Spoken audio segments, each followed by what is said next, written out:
I'm Dani Johnson. Welcome to the Dani Johnson Show. Thanks so much for joining us, by the way. Hey, we're back in our my office. Actually, it's kind of my prayer room. I know that sounds weird, doesn't it? But that's mostly what I do here.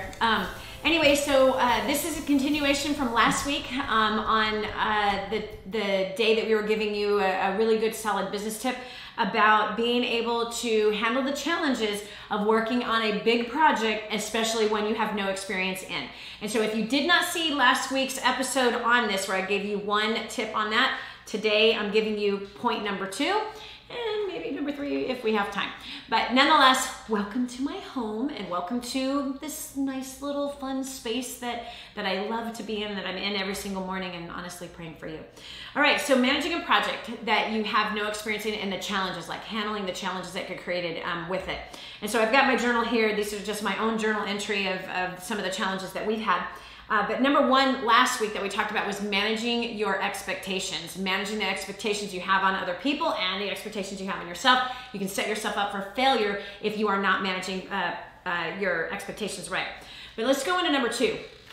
Communicate, communicate, communicate, communicate. Oh, hello.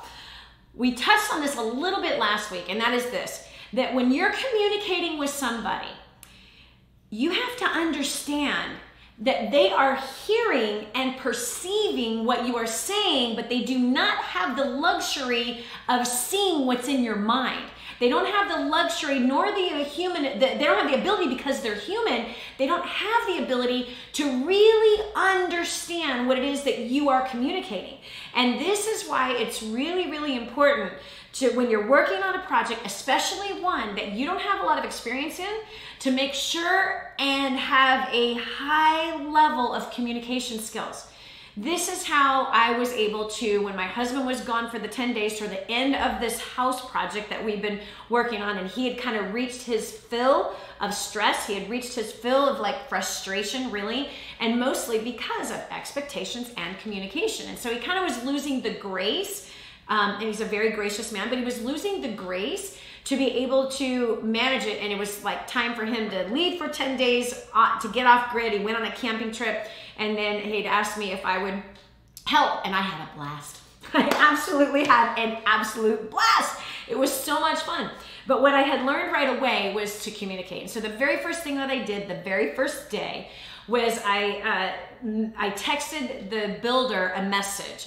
And the message had nothing to do with the list of tasks that needed to get done, because I definitely had a long list of tasks. I also had a goal that by the time Hans came back in 10 days, what would I want him to be able to see? What would we have liked to have accomplished while he was gone, so he can come home and go, come to the house. We were living in a camper at the time. He'd walk in and go, wow, a lot has happened since I was gone. That was my hope, and guess what? That did happen. So the first thing that I did, and this is important, that when you're working on a team, especially a large team, you have no experience, right? It's the who are you, right? Okay, you're the new person in the middle of the project. What's important? As I didn't start with tasks, I started with building relationships the first day.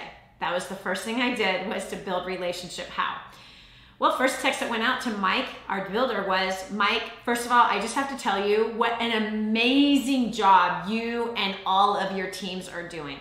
I am so impressed with all the details, all the hard work that has happened, and how far we have come, even just in the last month alone. So I edified him. Point number 1 under communication. Communication without edification is just instruction.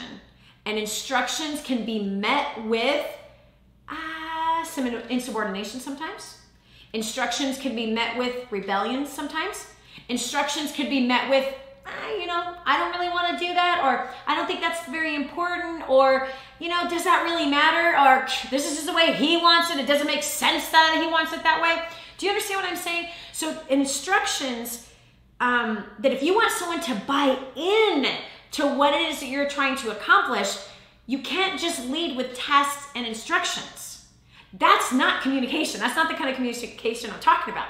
What I'm talking about is creating an environment where people want to work together, where people want to buy into the vision. Like, for example, the vision of, hey, Mike, it would be so amazing that when Hans comes back in 10 days after he's had a break from working on the project, that he is blown away at the progress in which he watched happen. Could you imagine how amazing that would be? And he's like, no, that's a really good idea. All right. Now we had a deadline for the house, and I even had told Mike, man, Mike, imagine how amazing you're gonna feel if we're actually able to move in before the 1st of August. Like, think about that. Like, could you imagine being able to go, oh, thank God, it's like over? He's like, I'm with you, girl. That sounds like a great goal. I'm working on it, which is really awesome. So communicate. So number 1, edify. Edify. Start with building the person up and building the team up that you're working with. So when I came on the job site, the stonemasons were here and they were working on the fireplace and they were working on some outside work. And so again, I told you, day 1 was build a relationship. Okay, when you come into a project, build relationship. That's the most important thing to do. Not barking orders, not giving instructions, not giving the giant task list, but build relationship first. Now we can start to create some camaraderie. So I went to the stone guys right away and just told them, and again, we have a communication barrier because most of them speak Spanish, a couple of them speak English, and a couple of the others have very broken English. So I'm pretty sure I said some of the wrong words, definitely not in the context of when you're talking about stones, but Bella is beautiful, which I think means towards a person and a female. But I just kept telling them, I was going, oh, this is so gorgeous. You guys are so amazing. This is art.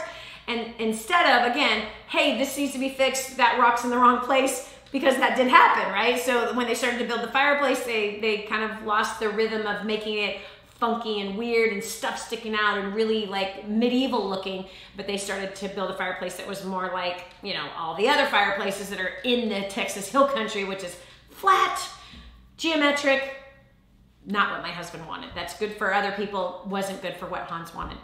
So, the first day I obviously see things that are not going correctly, but that's not the first thing that I'm gonna point out. So I literally just went to each of them, put my hand on their shoulder and told them how amazing they were. Genuinely, like, oh, this is so gorgeous, this is beautiful. And I went and I had them follow me and I said, look at this. And I pointed out different particular walls that were they're just art. Like the walls inside this house are straight up art. And so I wanted them to feel like edified and lifted up and encouraged because of the hard work that they're doing. Largely, they never get to meet with the owner of the home. They do their thing and then that's it. So this was a good opportunity for me to just tell them how much I appreciate them and how impressed Hans is with all of their work and how diligent they are. They're always here on time.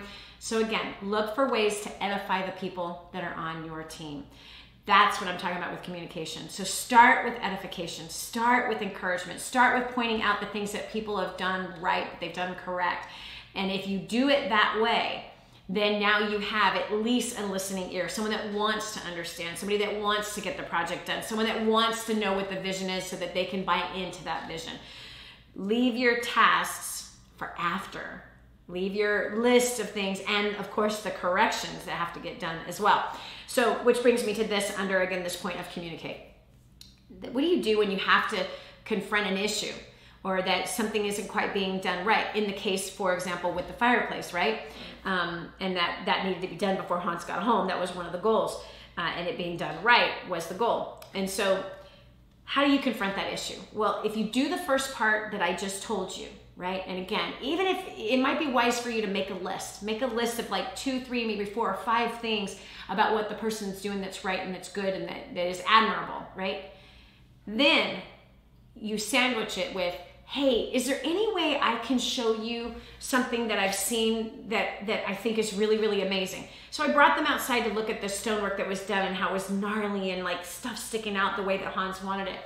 And then I said, can you come over here with me? And we went into the fireplace. And I said, do you see the difference between this fireplace and this rock wall? And he says, oh yeah, it doesn't have like is there any way that you'd be willing to like make that happen? Because the fireplace, I mean, after we have experienced your beautiful artwork on the outside, we most certainly have got to experience it on the inside of the fireplace. I mean, because your artwork is all over the walls on the inside and the outside. We want it to connect. We want that fireplace to feel the same exact way that this wall feels, that this rock wall feels. Is there any way you can do that? You're like, oh yeah, absolutely. Versus them feeling condemned or that they were wrong, that they screwed it up, right?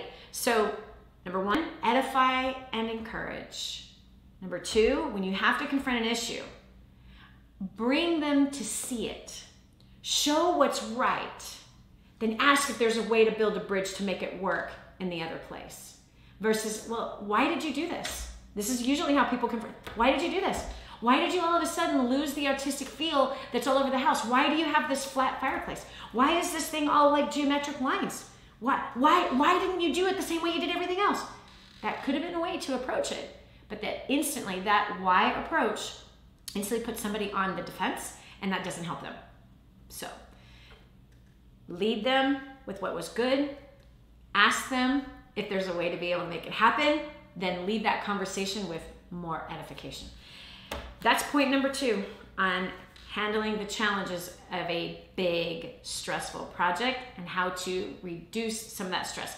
If you've enjoyed today's video, hey, freely you've received it, share it with somebody else, right? Don't keep it to yourself, don't be stingy. This actually could help save someone's job right now. It could definitely help somebody's stress decrease. So please go ahead and share that. The other thing I wanted to tell you is that if you want more videos like this, or even I've got a tool for you. If this is your very first time watching the Dani Johnson Show, we've got a tool. It's called First Steps to Wealth. I was a homeless woman 28 years ago, and I started a business from the trunk of my car in a payphone booth. Within 2 years, I had made my first million. Today, a multimillionaire who gives millions of dollars away. I don't take a salary from the business, and I don't touch the profits. All of that is taken care of the team that works so diligently to be able to produce the show, as well as everything else that we do. But I would like to give you the book. It's called First Steps to Wealth. Again, that's First Steps to Wealth. If you go to firststepstowealth.com, you can get your free copy. It's a $15 book that has been read by hundreds of thousands of people all over the world, is taught in universities all over the world, and the book is going to show you step by step how to be able to start from where you're at, to be able to manage those projects better, projects of managing a family, the projects of running a business, or running a project at your job. Whatever the project is, you're going to learn step by step how to be able to do it with these very powerful communication skills that I only took one communication skill out of the book and talked about it to you today. If you want many strategies, you need those strategies. You need more tools to be able to succeed at work and at home. A hammer is very powerful, right? And a hammer is designed for a nail, but you can't use a hammer for everything. Okay, building this house, a hammer was used, but it wasn't the only tool that was used. And if you don't have the appropriate tools in your toolbox, you're not gonna be able to be effective when you go to cut wood and you've got a hammer. So First Steps to Wealth has a tremendous amount of tools in there that you are going to use, that thousands have used before you and are currently getting results. Many of them have become millionaires from the things that they've read in that book and have applied in that book. Again, that's firststepstowealth.com. Go there right now, get your free copy of the book. You pay the shipping and handling to get it to your house, and we will cover the cost of the book itself. Fair enough? I think that's totally fair enough. And please leave us a comment. We love to read the comments of how you've enjoyed today's show. And yeah, so again, if you are in over your head and you are managing a project and you feel like there's like a ton of people around you that are just not cooperating, if you just do what we talked about today, that can change it. And if you want the first tip, we shared it last week, get a hold of it, watch it, use that first tip and along with the second tip, and you're gonna dramatically reduce the amount of stress that you're having right now. You don't need to have the stress that you got right now. And if you realize that you're in control of the amount of stress you got, well then you're gonna actually change the way you're approaching these things. So anyway, God bless you. Thanks so much for joining us today. Have an awesome one, and we'll talk to you tomorrow. Bye. If this episode was an encouragement to you, go to DaniJohnson.com and share it with your friends now. You never know who else needs to hear it. This has been The Dani Johnson Show. Join us every weekday at 7 a.m. for more insights that will help you get to the life you've always